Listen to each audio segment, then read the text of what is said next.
AI is not about, say, your assistant, your second attention. AI is simply that which does something which is not possible from us. I'm thrilled to introduce you to Dr. Nagendra, the visionary founder and CEO of QPiAI. Dr. Nagendra is the true pioneer with over 20 years of experience in semiconductor industries, electronics, AI, quantum computing, and with over 40 granted patents.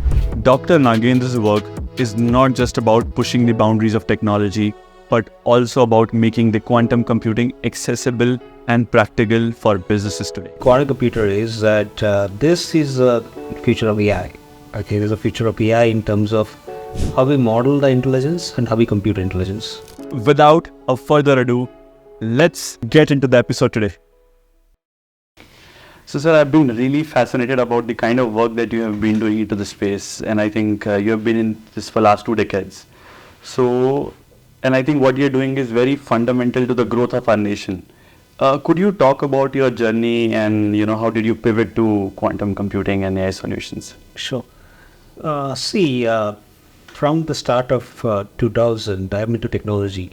Okay, so I was in multimedia image compression and then was in wireless. I have a PhD from AI and wireless. Okay, and I also have around 40 granted patents. Okay, so in that way, I've been working on technology. But one technology that fascinated me is AI.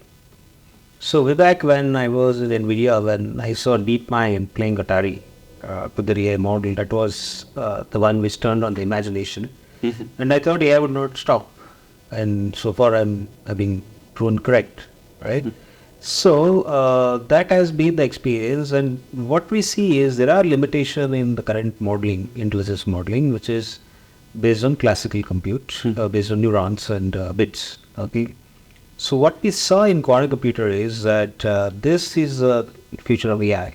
Okay, there's a future of AI in terms of how we model the intelligence and how we compute intelligence. Okay, so that's the reason having seen GPUs and hand built AI chip myself, I feel that quantum computing is a game changer for future of AI, and that's the reason we started QPiAI, which obviously name indicates Q for quantum, Pi for human ingenuity, and AI for artificial intelligence. We're combining these two technologies to take this further. Okay. And it goes in steps. There are applications like materials and then manufacturing, finance, security. So it goes on and on and on. And when we go to the next generation of AI, I think quantum will play a big role. And what do you think was a point of pivotal point in your career or in your life when you decided that this is what I want to do? Maybe 5 years down. So when I saw Atari game being played by AI, that's a brutal point. Okay, so what happened then was, in Atari game, what happens is you'll have the bricks and you have to hit the bricks to score a maximum thing. So I've seen many of my friends play Atari game, but when AI was playing the DeepMind DQN, okay, a double DQN network was playing the Atari game, what it did was it made a channel in the bricks and it put the ball in between the channel. So that ball was just bouncing and scoring. It was not playing, it was just scoring. And that was a pivotal moment what AI can do. So what it opens up is there are almost like endless possibility that can be explored by AI that humans cannot do. That's a huge potential. Okay, that's a potential. It's not about automation. It's not about doing things smartly. It's about things can be made possible which are not possible from us. That's a pivotal moment. Okay. And when you saw this, did you also think about that? Is it in a form of it's a second form of attention which can do things for human being? Is something like that also into your mind? I never view AI as an assistant, as second form of thing that human can help. AI is very simple in its fullest form. It does something which is not possible from us, as simple as that. What we can't do right now, for example, in material discovery, right? So human we would have known 10 molecules. It took us 5,000 years. So that is what is AI about. AI is not about, say, your assistant, your second attention. None of them will be real AI. That's like more like Okay, you have something to help you out with some form of software automation. But AI is simply that which does something which is not possible from us. As simple as that. Right, Yeah. right. And I think the hype has been around for more than 18 months now when ChatGPT released. And I think you have been at this for more than a decade, I suppose, in the AI field. And now you're building a quantum computer. Could you talk about specifically choosing these two things together or doing this individually? Because I see a lot of people doing this individually. Either AI, most of the companies, consulting companies, big tech companies are either into one thing. So, like, why did you combine these things together? Yeah, very good question. There is a big reason for that.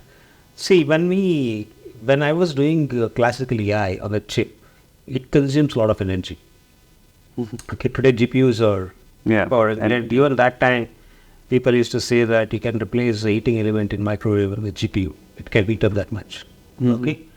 So, given that, and also the way we model the intelligence, right, it is not something which is more efficient because you look into the models growing bigger and bigger and bigger, okay, billions of parameters, right? So, is there a better way to represent that in a compact way, or in the same size, can we get more? So, that is a quest that we are after, where we combine quantum and AI, where information is modeled in a very compact way and it is processed in an efficient way. That's only possible when we combine these two. If we go after what is there in classical today, I would say that we are in a mode where those technologies will get up absolute very, very soon. That means you have a technology today and maybe 18 months down the line, there's something else bigger. But let we design a system around it. Like, for example, what NVIDIA has done, that will stay for a long time. Okay. Similarly, when we design a system or a platform, okay, so that will be something which can last and which has a competitive advantage, okay, and that's on the business side. On the technology side, if you look at why we have to do it, because that's the next thing, okay. So when I started with first AI company, when I was in NVIDIA, there was a talk of AI winter. The winter is coming, AI is not working. Now, once the ChatGPT came or generative AI came, it became AI summer, right?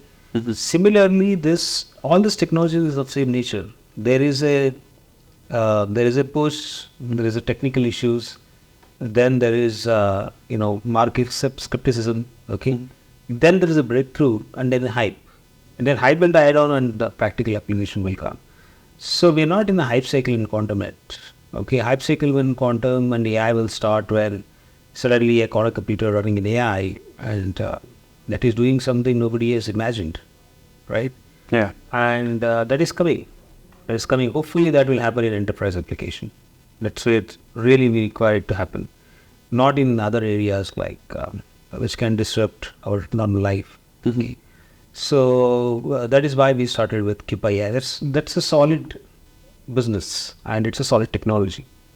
Yeah. One thing which you mentioned is like what I think AWS, Azure, and other big giants are doing. They're not sustainable. Like the server farms are like for example, OpenAI server farms are very hungry, very electricity hungry, right?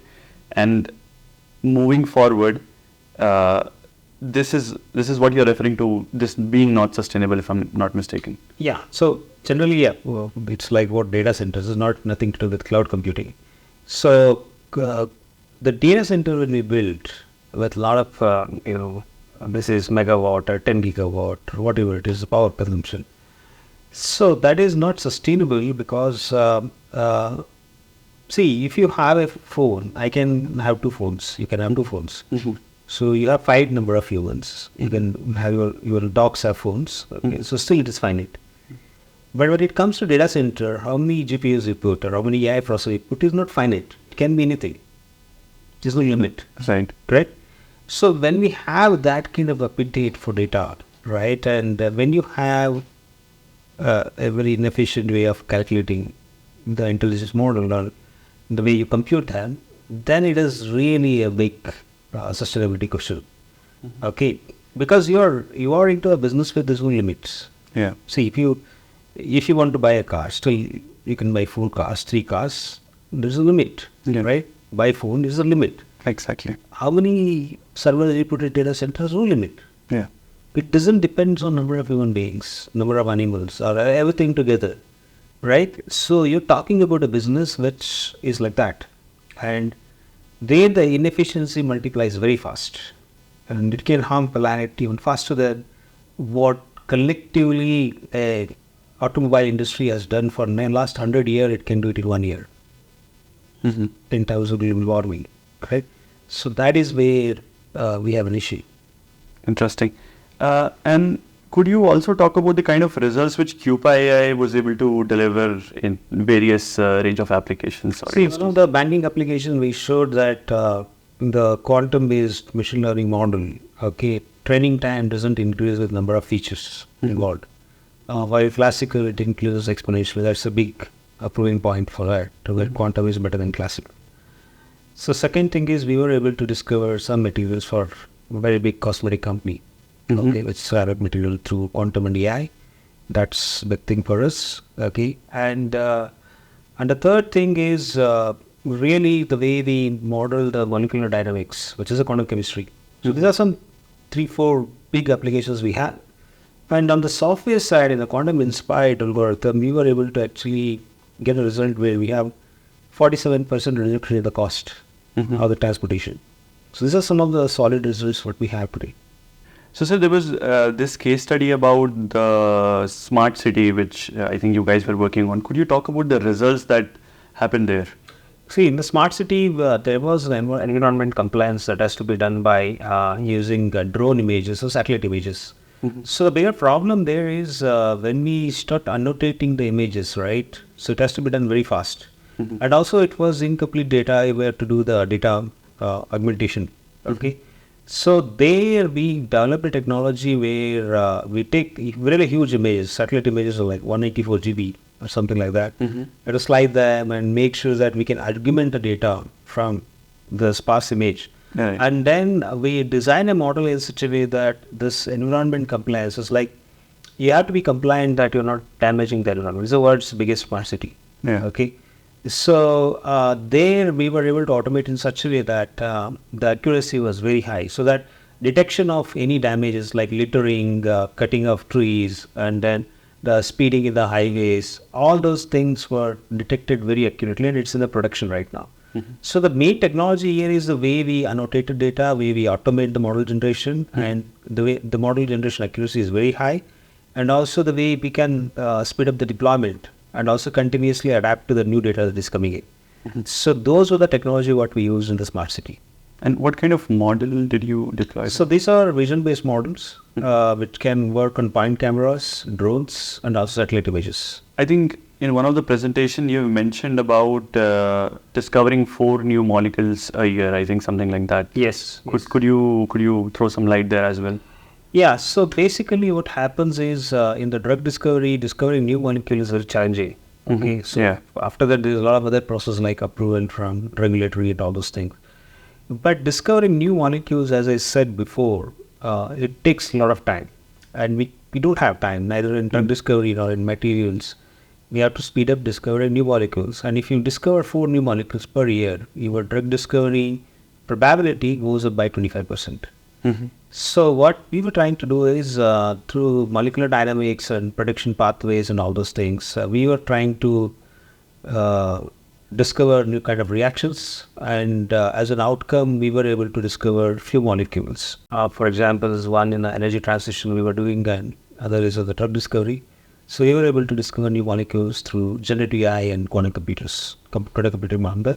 The role quantum computing play is really the binding energy accuracy of MD simulation. So that's where quantum computers are very good. And these kind of simulations and the outcome these molecules have, what is the kind of direct impact on the company's revenue top line, maybe 5 years down the line? Like, if you have a database of molecules, then even the royalty on those things, or even the synthesizability, or even licensing those things to our customers, that will be something drive our top line. Okay, so we may discover molecule for our customer, or we may just license the molecule which we already discovered. Okay, so that will drive our top line in the company. Amazing. And so while working with the clients, like how does the entire things work out? Like, do they have a requirement in terms of what they want to accomplish, or you're just given with the problem statement? How this entire process? We are working with very sophisticated customers. They do have a requirement what they want to accomplish, and the way they can take it further. And that is the initial days of our work with our clients. As the relationship matures, I think they will be very open to just give us a delegate more. Like for example, they will say, okay, so you just do this entire thing for us and give us the results. Or they may say that, okay, we have to design a custom quantum chip for us, which is good for a certain domain. Okay. So that is what will happen in our client journey. Initially, we'll start with the POC, and then the relationship builds, and then it matures, and then we will be working closely with them to make sure they are successful. Right. Yeah. Right. Jumping onto a different wagon, I was doing my research, and I found an article on HBR where it was clearly mentioned that QPiAI was able to reduce the distance. Yeah.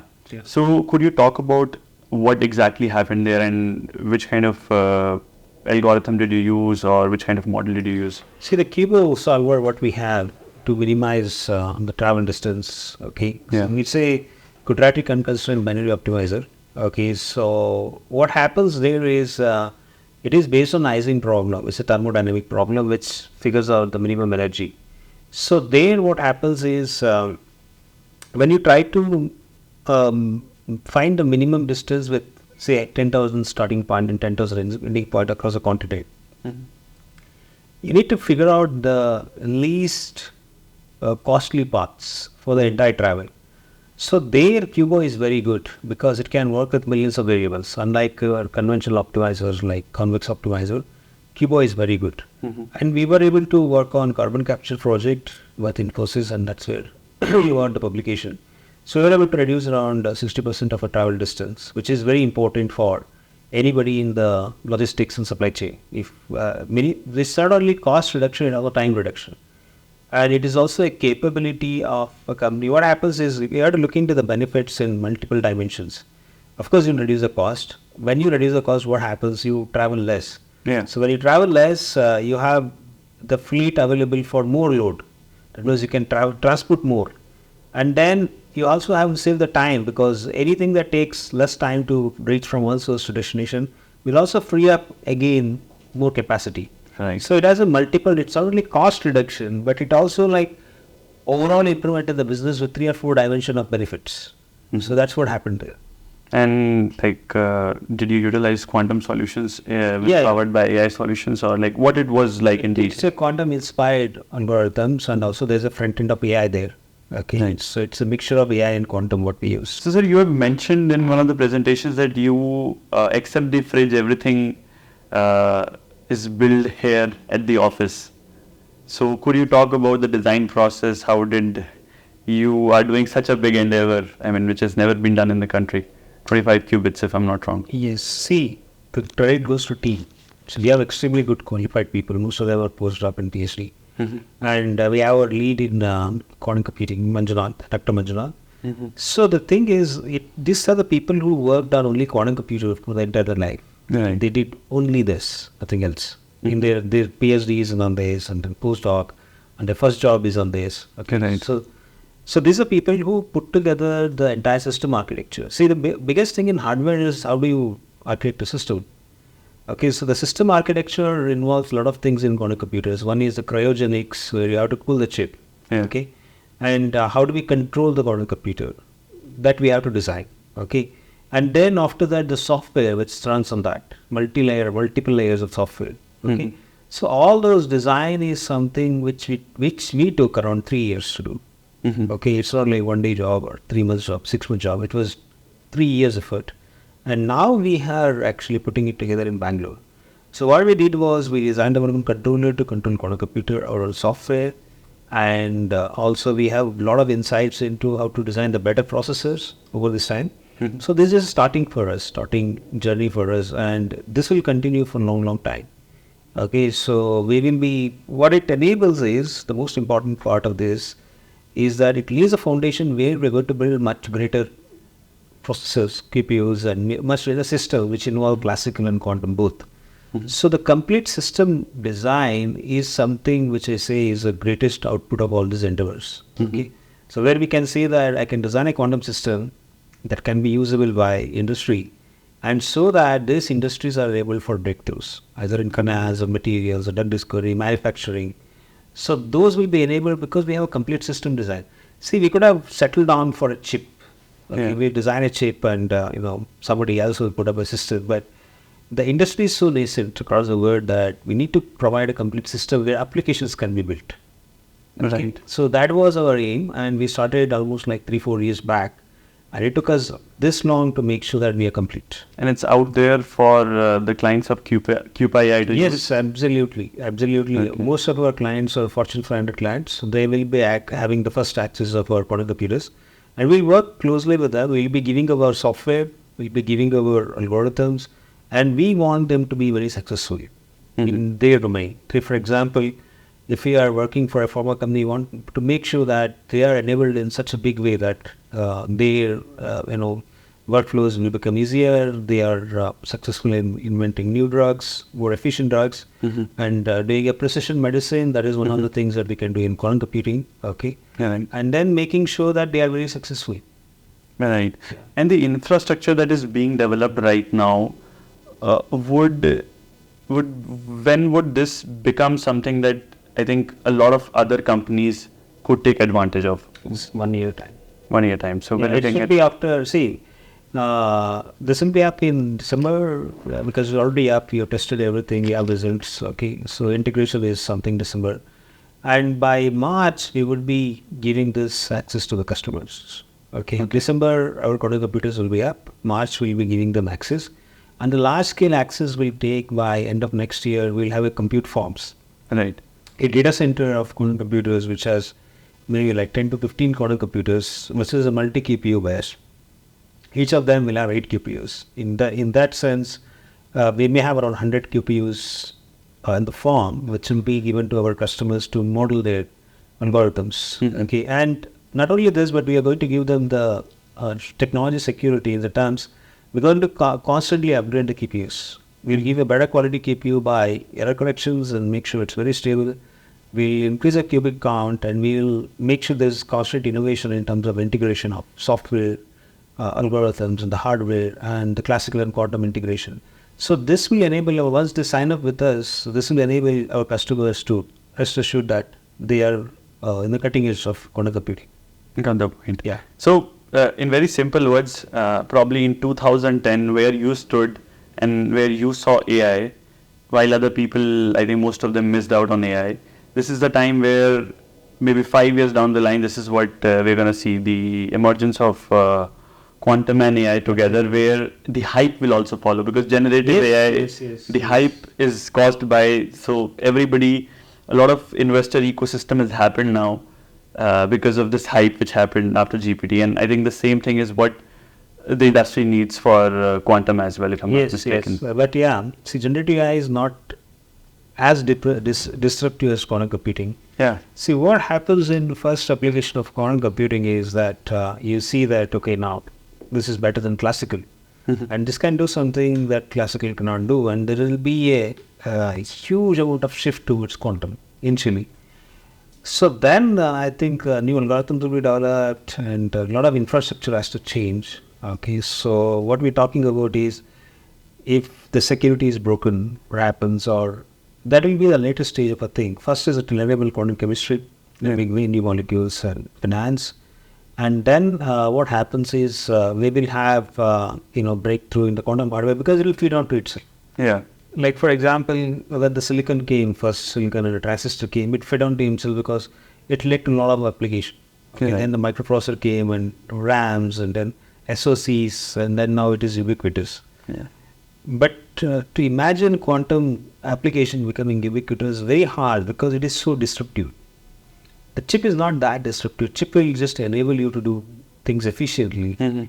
But quantum is a new kind of science. It's not similar to having transistor and digitizing a lot of things. Digitizing, okay, it's enabling us in a bigger way. Okay, quantum is something which says that you can do something which we will not be able to do without this.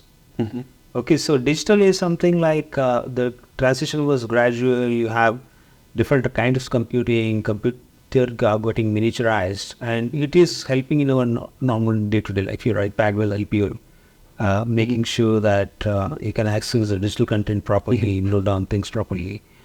But quantum computer is not like that. It can say, for example, it can tell you like what happens in certain models, which we will not be able to calculate, but it can be very accurate.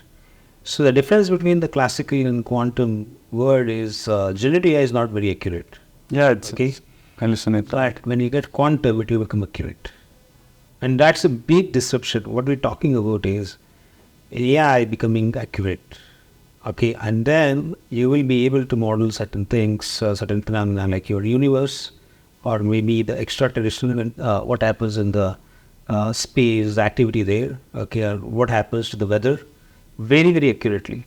Okay, and you can do a precision medicine. That means to say that, see, all individuals are different. You are different from me, and you require, actually, the way God has constructed us, you require a different treatment than me, because your DNAs are different from me. The way you react to certain things will be very, very different. See, you can design a precision medicine. Okay, so that will make medicine effective. Okay, and then you can think about kind of molecules you can invent, and what happens to the materials, new materials. Okay, and then you can imagine what happened to the food. If you are accurately designing the materials, you can think about what happened to the basic food. Yeah. Correct. So in that way, this is very different. It's like you're changing the scale of your analysis. If I were to probably come up with an analogy and you can kind of fill this in, probably from the transistors times, we could imagine this going from a horse cart to a Ford to a normal car to a sports car and then to a Formula One car. And now what quantum is going to do is kind of have the Falcon X for you, which can probably totally different application and 100x faster. Is that a good analogy? Yeah. So you can say that it is equivalent to going from a horse cart to a magnetic levitation based spaceship.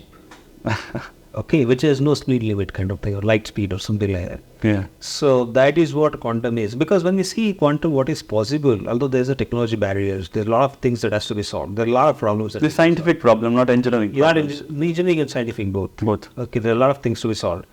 But when they solve, the effect is equivalent to that. You're going from a horse cart to suddenly, you have a spaceship, it can take off vertically and vanish, right? So that's what we're talking about in quantum. It's like in a different scale altogether. Yeah. Okay. It's not like going from horse cart to car, because both of them will go on a road. But you're talking about something which doesn't require a road. Yeah. Okay. So that's what the quantum is. And what initially in the times that we are in, when I say this decade, what would be the cost associated with it? Like what companies and enterprises are investing in their AI efforts?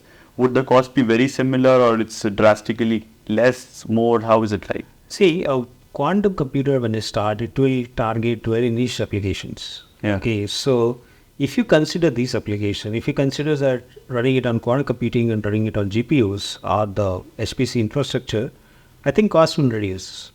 If you have error-corrected qubits, the cost of error-corrected qubits and noisy qubits are almost same. Okay, just that you have a bigger qubit, you have to run. But then when you error-correct the qubit, it can replace, tens and thousands of GPUs and CPUs. Cost will reduce for them in this technology. Of course, running cost is what I'm talking about. OpEx will reduce. But then owning up that technology depends on buyer and seller. Like for example, somebody has a breakthrough technology here, which will make sure that you are technically secure with respect to your competitor, like drug discovery or the new materials. Then at what cost they can acquire this quantum computer, we never know, because the latest deal with IBM and Cleveland University is, where the hospital is, around $500 million. Correct? But still they don't have usable qubits, right? So if somebody has a usable qubit where it will just churn out you the things that is not possible now, then we never know how much it costs to put that quantum computer. Okay, but OPEX wise, it will be very less. Yeah, and the power consumption of the entire operation also goes down. Yes, if you have error corrected qubits, yes, that's the case. See, we use power to cool down the chip. After that, we don't use any energy. Yeah. Correct? When we cool down the chip, I'll tell you that Google experiment that has run a 53 qubit machine. It was around 26 kilowatt, something like that. But it was able to do the equivalent of, it was almost like 25,000, 29,000 GPUs and 9,000 CPUs, and it was consuming close to around few thousands of megawatts kind of thing. Correct?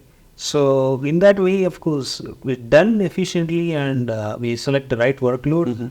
There's a drastic reduction in OPEX. Momentarily, can we also jump into the science of it? Why this is working out? Why? Probably I have a basic understanding of how a qubit works and quantum tunneling, like all those basic things. But how we are now, how we would be able to do this, what we're talking about, like why is this possible kind of thing? Yeah, because underlying information science in quantum is very different from classical. So classical works on the bits where you have finite amount of information that can be encoded. Yeah. But then what happens with quantum information is encoding limit is very high. Okay. So when you can densely represent information, your compute will be very efficient. And you can do an efficient compute on this very dense and parallel information. You can do a lot more, but less energy and less time. That's about it. Because it's basic underlying information structure what we have. See, the qubit is represented in velocity, like each of your representation is just a phase shift. You rotate across a sphere and you can represent a lot of points. It's equivalent to have a volume adjuster, which is like a round ball, and then you can adjust volume at different points in the ball. And your digital bits are like a switch. Either you switch it on or off, no volume adjustment. Okay, so that's the reason why it will be more efficient. When you do the computation on that, the information is really represented densely, and then when you compute that, you can compute almost unlimited possibilities. And when you combine them, you get a correct results, and then your computation is also efficient. And these are two reasons why quantum computer is much more efficient than classical. And you briefly touched upon, you talk about simulating a lot of things.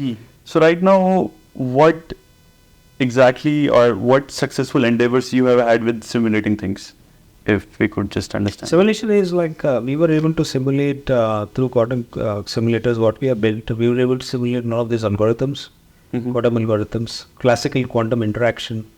And there are applications like in drug discovery, MD simulation, molecular dynamics simulation. And also there are simulations where you can do physics phenomena, like for example, aerodynamics of the plane or the aircraft. And then we can also do a lot of these other simulations which are based on, one of the things you can do is you can simulate the chemical equation. Okay. So that is like with the real molecules and the real particles. Yes, that is something you can do. That's the biggest application. And in economy, you can simulate what happens to your returns or what happens to your entire asset allocation while certain things happen. Okay, usually they do with Monte Carlo simulation, which is very costly, and it's also not very accurate in most of the financial application. But when we do quantum-based Monte Carlo, it is much more accurate. So these are some of the simulations what we can do. So what is the vision with which you started QPiAI? So QPiAI is all about providing solutions to enterprises with intelligence modeling, intelligence compute via quantum computer. So we are integrating AI and quantum computers together, which will serve the large enterprises and the medium-scale enterprises, which are working on cutting-edge product and solutions. Typically, this are like companies in drug discovery, materials, life sciences, finance, and also some niche applications in physics and chemistry. Could you talk about maybe the enterprise applications about the QPiAI Pro? Yes. Like how it actually works? QPiAI Pro is a auto-ML MLOps solution which cater from all the way to machine learning to the Gen AI. So enterprise today require a platform which is secure, which can actually enable them adaptive models to their data, and also make sure that their team uses it efficiently. So basically what we're talking about is domain adaptation of a model, and then data security, and then the collaboration among the team. So these three are the most important requirement for large-scale digital transformation and adaptation of AI in enterprises. So that's how QPiAI Pro is helping them actually.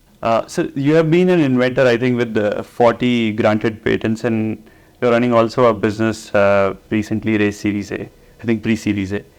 Could you talk about how the journey has been for you in terms of the learning of life, and the learning of fundamentals of how you conduct business? See, I think as individuals, either running business or not running business, what happens is we understand that when we create value. Okay, so basic essence of business is we have to be conscious that you're creating some value to industry and you're solving. That's a basic thing. And there are businesses which will create value, and most of the good businesses create value. And when it comes to business of technology, it's not just creating the value, but really expanding the horizon of humankind. Okay, and it's also solving problem which is not possible. It's not just creating the value. And when we do this kind of activity in the business where you solve the problem which will affect millions of people, and it will affect millions of enterprises, okay, and it will affect the way we view the technology with the human eyes. So that is all about like creating a large value. Okay, so the technology business is all about, the deep tech technology business is all about creating a large value. And as a businessman, for me, is having a business of a technology where understand the technology and make certain things possible. Then it will create large value to my customers and my clients, and entire world and humanity. And so this term value is quite different for all kinds of business. Now, I see this as a leverage which a business has. For example, Amazon has the best distribution network on planet Earth. Now, while you are setting QPiAI, how do you see your value or your leverage being after 10 years? What do you envision? See, today, the biggest thing that, the biggest business today, okay, is the business of data. Okay, so if you look at, there are companies which are created with their 3 trillion, 2.5 trillion. Yeah. So they are there because they are running the business of information. Okay. Right. And what happens over a period of time is that the way information is processed, that will change, and that will create a lot of value. So the way GPU processes the data is very different from CPU, and that creates a lot of value to their customers.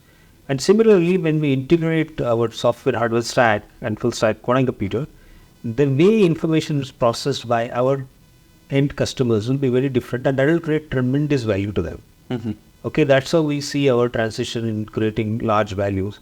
And these are values, these are values that will enhance my customers' businesses today. Okay, where they use our quantum computers to model the things that will enhance their business, either in terms of modeling it accurately, or in terms of really doing something which is not possible in a classical computer, or it is very cumbersome, right? So those are the values we create over that period of time.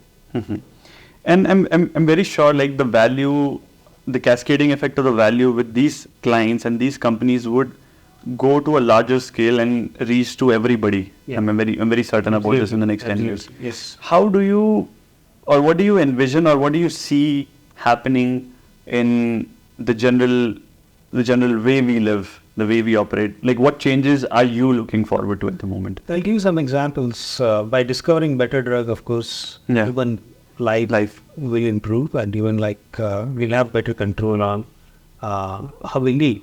Wellness. It's not only health, but wellness. Right?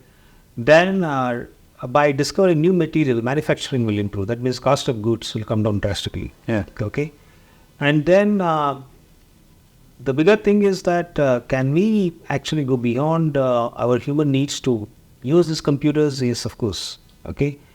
So that will actually impact the way human being as a race we view the entire universe. Okay, because it gives you some capability that was not there before to explore some of the things which we couldn't do before, right? Right. First is it makes sure your the wellness of humanity will improve, and then your abundance of goods and natural resources. Okay, and it makes sure that you can do certain things like, for example, if you want to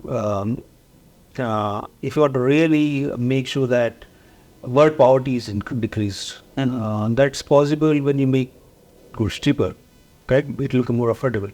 Yeah. So that will improve our social fabric. Okay. So these are some of the things that will happen with this technology, and that will affect the wider audiences, wider people, or wider society, or wider ecosystem. Okay. So see, there are many breakthroughs and changes that's happening in terms of our society. One is the energy need. The second is about affordability, and third is about really about doing things that is not possible now but will be possible in future. So those things can be enabled by this technology. Okay, and that will better our life, and that will also give better control over. Now, when quantum computing and AI solutions will be implemented, I'm sure the human wellness and probably the entire society would be uplifted, and a lot of these difficult problems will be solved. Now, in this era or utopian era, what do you see the role of human beings being there, like from your perspective? Yeah, so some people are talking about universal basic income so that everybody is taken care. But then that's not a utopian thing. I don't think we will never reach utopian thing in this universe at any point in time. So the reason why is because, see, to reach utopian thing, you will be happy with what you have. Okay. And what happens with the technology advancement is we go further and you face new challenges. Okay. So for example, maybe we go further and maybe we'll become multiplanetary beings, and you'll be exposed to a lot more challenges than what we face now in our Earth. Earth, correct? Or you may do something technologically different, such that although we as a being will be self-sufficient, but then there may be challenges which will come on our path. This universe is not meant for utopian living. Okay, because you don't have control over what happens outside, correct? What happens on the planet Earth? There are climate changes happening. There can be Asteroid on the way. Asteroid on the way. That's also possible. It's a fragile setup. Considering that, if you consider 10,000 years from now, okay, it's a very fragile setup. So we are very far off from utopian setup. So what will happen to us is our probability of survival increase. It's not going to be utopian living. Just that we have everybody sweat properly doesn't mean we live forever. Correct? Or we can survive as a humanity forever. This technology progress will take us to the next level of a higher probability of survival. Okay, and we keep on doing it. We are not going to reach utopia at any time. Okay, but we are going to progress and we are going to address bigger and bigger problems, and that's what will be a tipping point of quantum computers and AI. So it will take to a certain stage where we are addressing the bigger problems. Okay, and then again we have to improve on our endeavor, and more capability will come, and we try to address bigger problem. And where it ends, I don't see any end. You don't see any. And I don't see anything utopian. So QPiAI has been on spree to win a lot of awards and recognition. Could you talk about what's happening there? See, we are in an area where it's a deep tech company. Okay, so we were from beginning enterprise focused. We won NASCAR Emerging 50 Award for Enterprises category in 2021, Mint Digital Innovation Award for AI in 2023, and then we also won DCI's grant for again quantum computers. Okay, and then we won AI Game Changer Award from HESCOM this year, 2024. Right. So these are awards that recognizes our efforts in terms of innovation and also providing solution to large enterprises. Okay. So this is in brief. we have. And these are the consequence of the research that is happening. If I'm not Yeah, mistaken. this is a consequence of good engineering, which is aimed to commercialize a product, and a very good team effort from our team.